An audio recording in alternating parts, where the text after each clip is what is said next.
Сәлеметсіздер ме? Бүгін менің каналымда осындай тез жасалынатын, аз ғана нәрсе қолдануға болатын аджика жасаймыз. Бұл аш салатымызға ең бірінші помидорды осылай тазалап аламыз. Бұнда помидор 3 килограмм помидор. Одан кейін қызыл тәтті бұрыш, 1,5 килограмм қызыл тәтті бұрышымызды тазалап аламыз. Оған керек мұнда бір бас сарымсақ, бір бас сарымсақтан осынша шықты. Одан кейін ашты бұрыш 13 штук. Енді ашты бұрышты өздеріңіз дәміне қарай. Кейбіреу ашты қылса да болады, кейбіреу өте ашты қылма, орташа ашты қылса. Мұнда бізде ашты қылып істейміз, сондықтан 10 бұрыш. Одан кейін мына неде, менде кинза, бұл замороженный, свежий болса да салыстыр. Кинза деген шөп.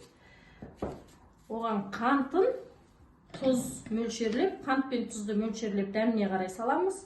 Сұйық майдан мына бір кесе толтырып, бір кесе сұйық май құямыз.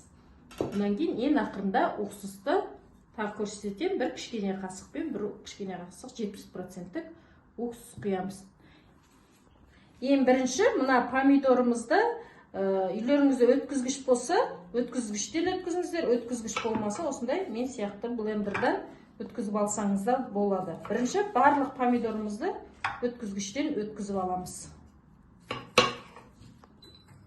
Қыздар, біріншіде міне помидорымызды өткізгіштен өткізіп алдық. Енді осынан бірінші ыдысымызға май құймай тұрып помидорымызды құйып аламыз.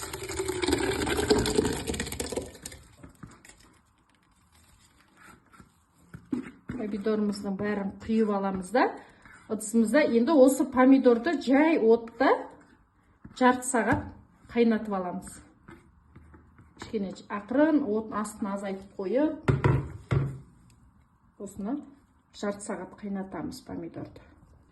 Келесі енді тәтті бұрышымызды, бұны да өткізгіштен өткізіп аламыз барлығын.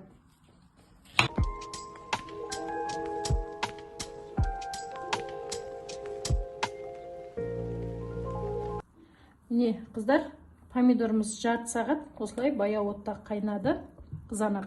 Енді осыған қызыл және өткізгіштен өткізген қызыл бұрышымызды саламыз.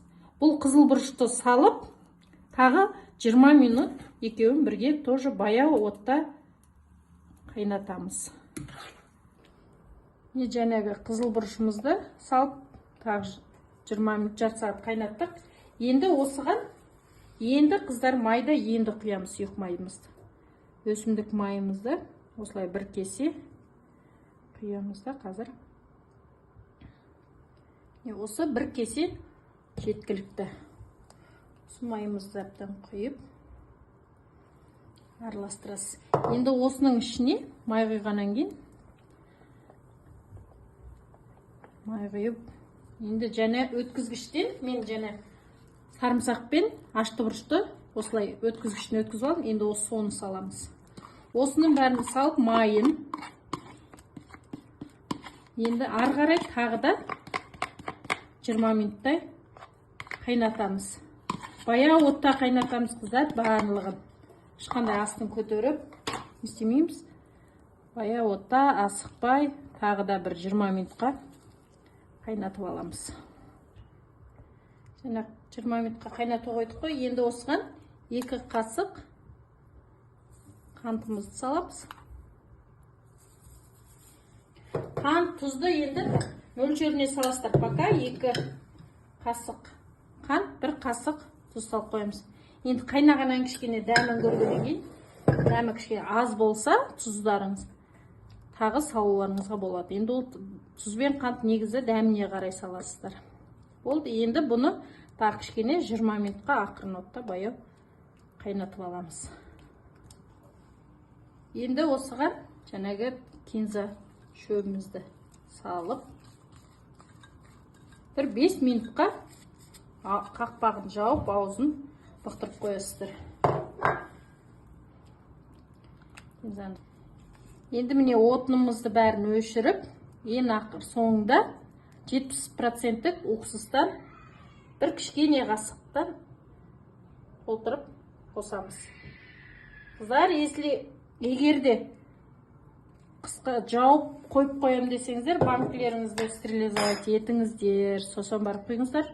Ал мен тоңазытқышта сақтағандықтан банкілерімді жай бір-бір шайып, қазір құйып қоям. Енді кішкене суысын, отын бәрін өшірдік, барлығы дайын болды.